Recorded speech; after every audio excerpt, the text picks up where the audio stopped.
It's the middle of the week at magbabalik po ang Harlika Pilipinas Basketball League. Today we are live at the Batangas City Coliseum in Batangas City, where two teams coming off a win will try to continue their ways. Importante ang bawat laro dahil ito ay maglalagay sa kanila sa mas magandang posisyon, ay Southern versus Northern Division matchup. The Cebu Greats going up against the Ilagan Isabela Cowboys, all here at the Batangas City Coliseum. Magandang hapon po mga kadiga. Juanito Gregorio kasama si Coach Mike Perez, and this is going to be an all-important game that we are going to witness here, and let's already turn you over to Miguel Perez.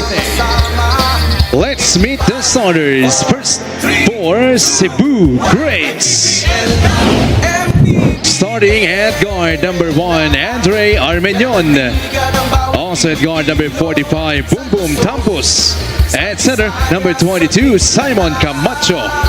Forward number 19, Elmer Chavez. Also at forward number 31, Lakay Express, Mark Meneses. The head coach for Cebu Greats is Aldrin Morante. Assistant coaches Willie Generalao and Lance Inco.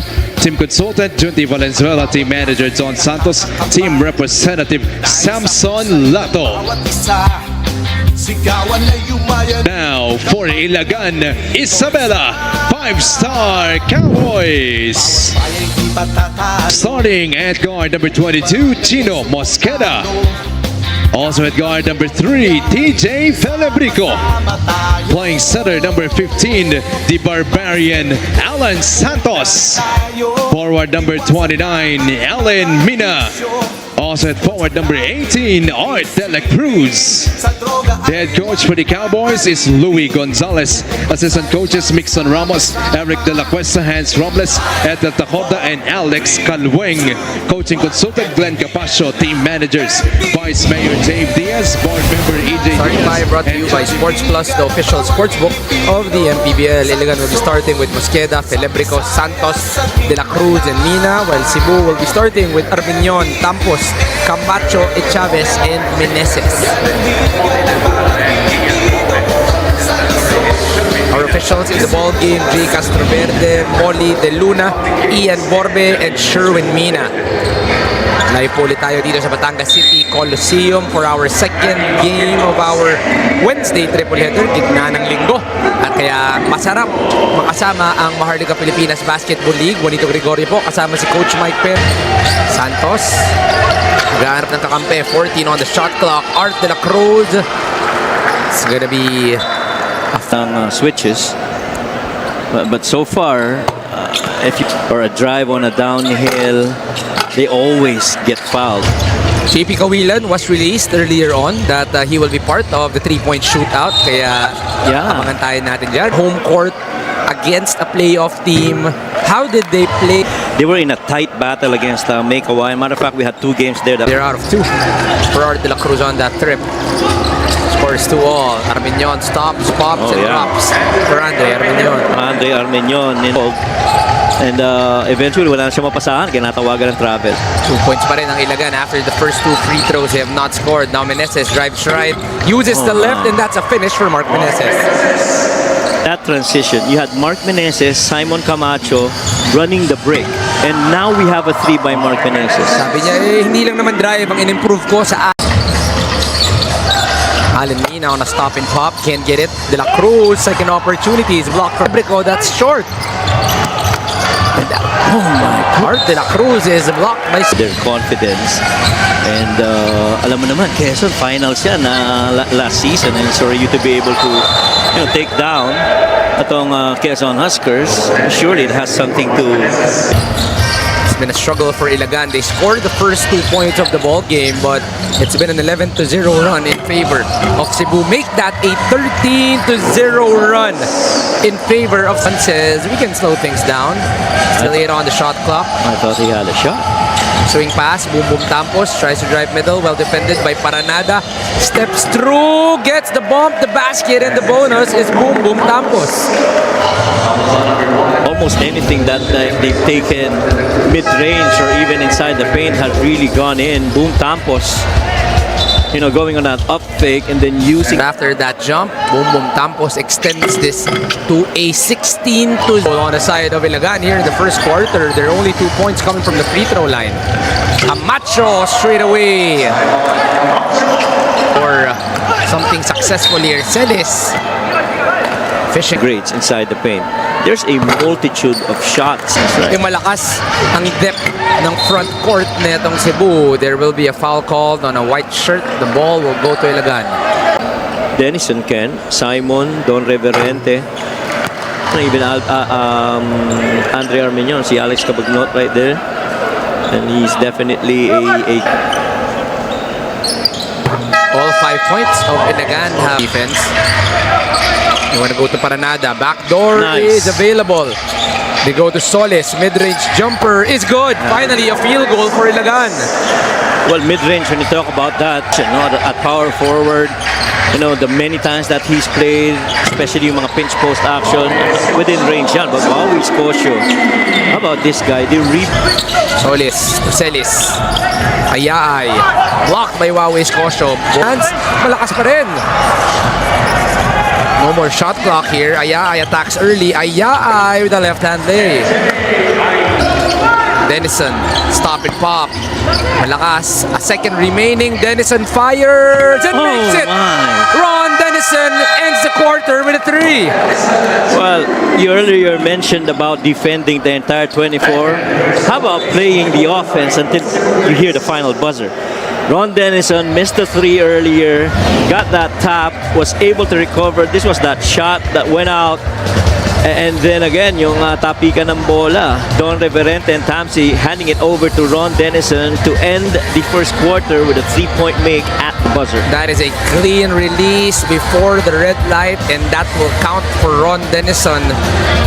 But still 5 seconds on the first quarter game clock. Still a lot of time.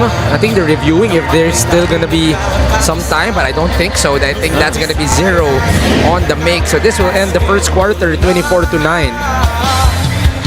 Defense then of the Cebu Greats. In normal situations, you would see Rob Celis see a second consecutive 3 right now from Ron Denison. Like things too hot was still there, challenging that shot attempt. Paranada gets the float. Still a hard shot, but finally Kyle Paranada finds a way through Paranada. That's right. Reverente goes to Ice. Ice stops and fires off to the bank. Escosio gets the bomb, the basket, and the bonus. To be competing on the rebounds because yung mga grades then is Huawei Scotia has got a strong body, no? And with that muscle, it's even a stretch shot. So Huawei is big to small. They go to Solis off the jumper on the middle. Solis gets his second jumper off the ball game. And Art De La Cruz, It's Denison on Solis. Solis off to the right. Denison playing good defense, but Solis finds a way. 6 points for J.R. Oligario, John Fa. right. Topeng Lagrama. Ganda ng listahan na yun. Si JP Kawilan finally knocking down a 3 for Ilagan right now. Offense is better looking That's right. for the Cowboys here. Reverente on the drive. Left hand is good for Don Reverente. That time, little miscommunication on the cover. Boy, that shot looked good. Paranada steals it right in front of Ron Denison, and the former Tiger able to finish. Youth and the energy.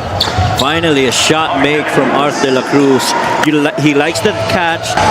Some miss from Mitchell Tamirano. Bumaru tries the run, goes to Paranada. They go to the trail. Extra pass to J-Boy Solis, and beautiful team basketball being played by the Cowboys. People, I can't say that. I leave that up to you. Shoutout sa inyo mga dong. Sana nag-enjoy kayo dyan. Drop pass to Mark Meneses. Gets the bump, the basket, and the bonus is Mark Meneses. I tell you, Mark Meneses is to handle. Simon Camacho gets that rebound, feeds it over. Art De La Cruz does his best to try and get Out to CJ Payawal. The fake, the step back, the 3 is long. But the foul will be called. I think it's going to be on a white shirt. It's going to be on Mark Meneses. but Mark signaling it's a flop. So We'll see how the officials read this. They are staying with that call. That is going to be a foul on Mark Meneses. Well, just might be Art de la Cruz selling that push very well. Yeah. Minsan hindi ka naman talaga, alam mong natulak ka, pero Yeah. alam mong kailangan ko lang ibenta. Well, let's look here. This was the box out situation. I might have a case.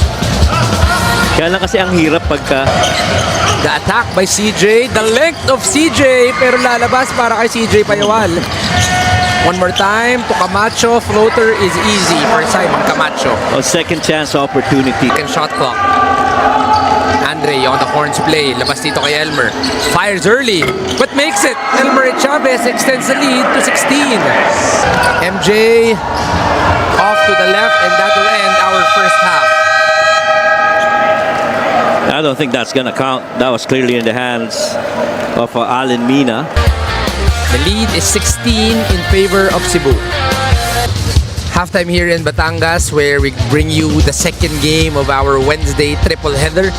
Cebu is up big in the first half. Both of these teams are in the upper echelon of playoff teams, pero so far it's the Southern Division that's leading big here in the ballgame, Coach Mike. Well, only because they started really good in the first quarter. I think the shot making was pretty tough. Pero pag tinignan mo yung shot attempts, kanina laki ng disparity niyan. Ngayon, halos nagkakapareho na. Only because you gotta give credit to the defense also of Ilagan. They turned it up a notch in the second quarter. They made better conversions. The rebounds of disparity really, I think that's kind of expected because of the length of Camacho and Mark Meneses, who I think has combined 15 of that 32 rebounds altogether. The assist, mas maganda yung naging performance ng Ilagan dyan, only because they were making their shots.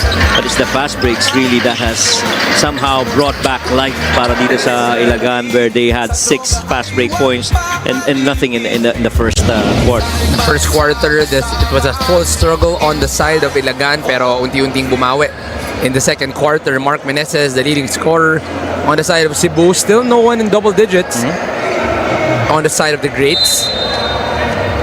Kabilang panig naman, J-Boy Solis was the guy that kept them alive, especially in the first quarter. Is the leading scorer with 8. You want to go down low to Art. Switch back. Gomaru fires the 3. Straight line and in. That's the first triple on the side of Ilag's time. Gomaru is denied. One-on-one on the post. Drop There you step go. is good for Art de la Cruz. Now, it's very important, in my opinion. Pretty much is the engine that runs this Ilagan Cowboys. And, gotta make shots, gotta make buckets, get rebounds. And so far, Art de la Cruz is doing everything that he can, even to this point. Na hinabol lang naman niya yung rebound. Of course, the A-board was there. I don't think there was any ill intent on the Art de la Cruz as he tried to give that miss a chase. Ito yung save eh. Tapos nagulat din si Andre Arminian eh. Tapos may tulak. Ayun. Pero magkaibigan naman yung dalawang yan. Kita yun. Yun yung importante ron. No. Brother. Could start to a quarter. Arminian speeds up. Arminian all the way for the lay. The push, the step through, the float is not good. Camacho is blocked by Art de la Cruz. Third try. Finally gets it to go is Simon Camacho. Napakaganda ng laban, Elvis, no? Medyo nagmamadali, and I think that's because of the defense of Ilagan. The guys that comes from the Mike Sagigit program. Unti-unti na tayo napupuno, no, Coach? 6 points. Itong si Simon Camacho. Ontiveros, straight line and in. And straight in through. He took that shot right in front of us. Ontiveros, up to today, nothing has changed with that stroke. Now they try to run extra. Another extra, and everybody getting a touch. No dribble needed on the side of Cebu. Well, just really good 3 guys. You also got to give credit to Art de la Cruz for hanging in there, staying the pace. Late lang si J-Boy Solis.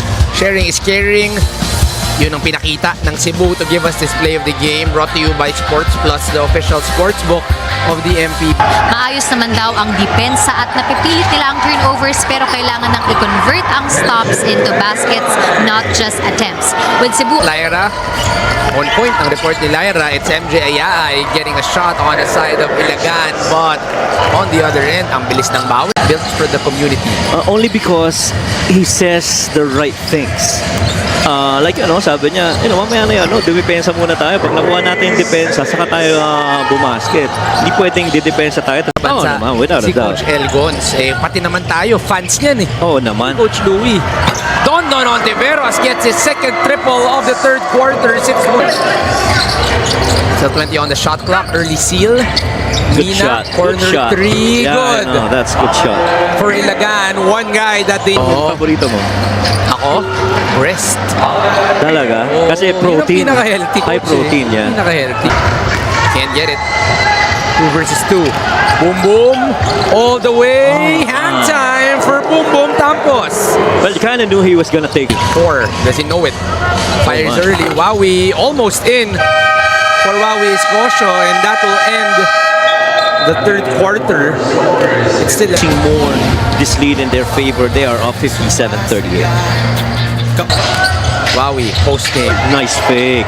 Up and under move is good for Wowie. Is crossover. Rob can't get the finish. One more. Rob is gonna get fouled by Don Reverente. Imang subok at kompletong appliances brand ng Pilipinas. He has to contend with 9 seconds on the shot clock. Wowie to Ichi. A little space for Ichi Altamirano. Oh, Straight man. lining in for Ichi. Well, Ichi was also big in that game against really been inside the paint. That's actually their third attempt from there without a field goal. Scotia on the stop and pop. That's good from Wowie Scotia. Umaru rejects. Right hand blocked once again by Wowie Scotia. The ball will stay with Ilagan. And 6 rebounds. Mina on the corner. Straight lining in for Allen Mina. Paid the digital wall. Low post. Celis using his body. Still Overwhelming. this free throw is brought. 1 assists. Imagine had they not won that game. See a 3 right here by Meneses. And then be Kawilan. You wanna go low post? Open layup for Rob Celis. depensa eh.